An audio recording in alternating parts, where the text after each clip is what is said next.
Hello friends, today we're changing the downstream oxygen sensor on a 2009 Ford Escape Hybrid. And this should probably be the same for any 4-cylinder Escape. This one's the hybrid model, but it was the downstream oxygen sensor error.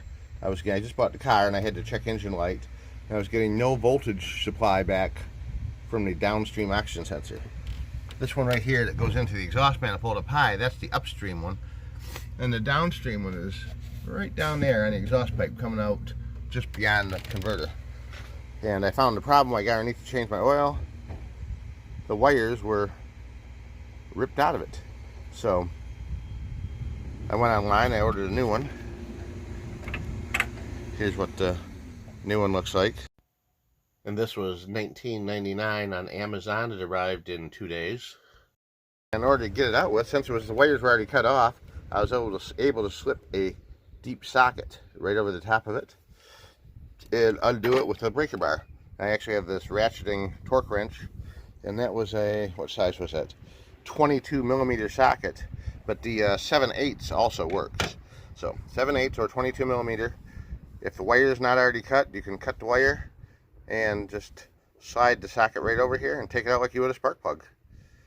Putting it back in is going to be a little different. You're not going to be able to use the ratcheting torque wrench to put it back in unless you rent the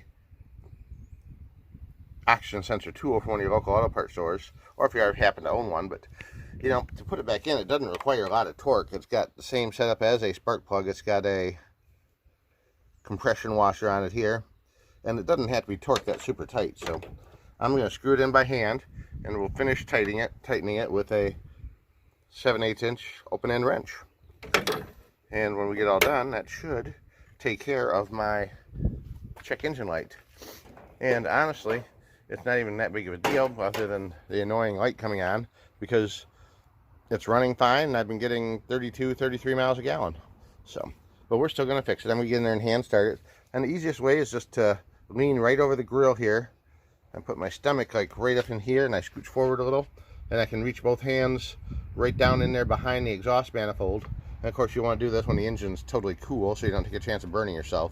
But pretty straightforward to the point. And if you have, like, say, a breaker bar, especially a ratcheting breaker bar, you can do this without too much trouble. Alright, that didn't take long.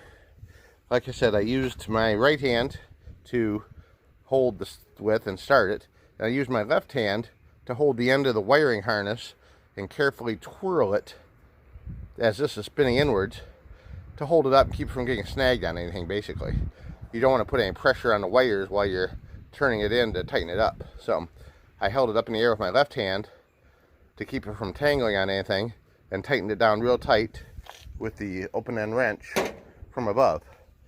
And now I got to reach underneath, find the end of the wiring harness where it clicks into the main harness, and hook in a new connector, and we should be all set. But now I got to get back under there and follow the broken wire up and see where that plugs in at. Alright, I'm all done. It took me about 20 minutes.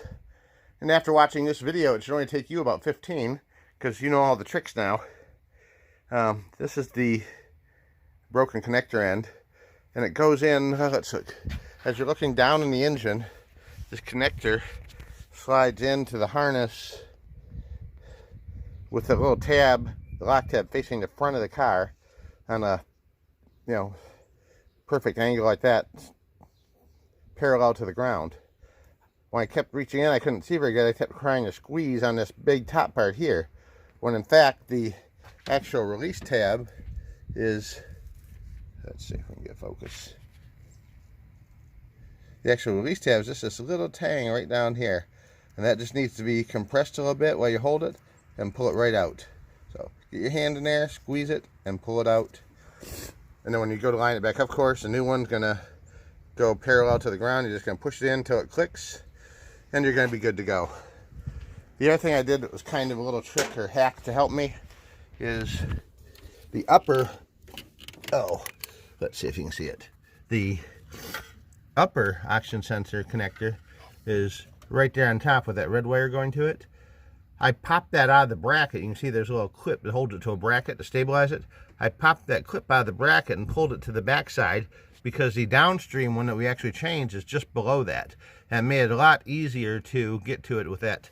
Also, there's a wiring harness that connects here on this stud, and it's right back here.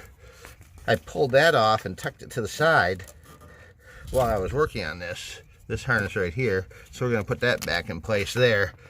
That gave me more room to reach down through here.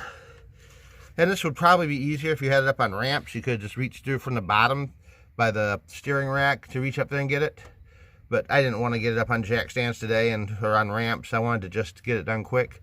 And you can do it quickly this way, as long as you watch this video and see how it works. All right, now I'm going to go in and reset the code for it with ForScan.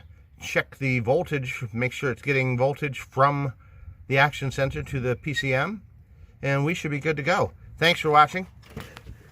Hope you all have a great day. You can do this yourself and save a bunch of money.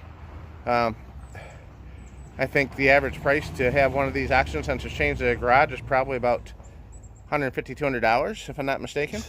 I'm pretty happy with it so far. Have a great day, and bye for now.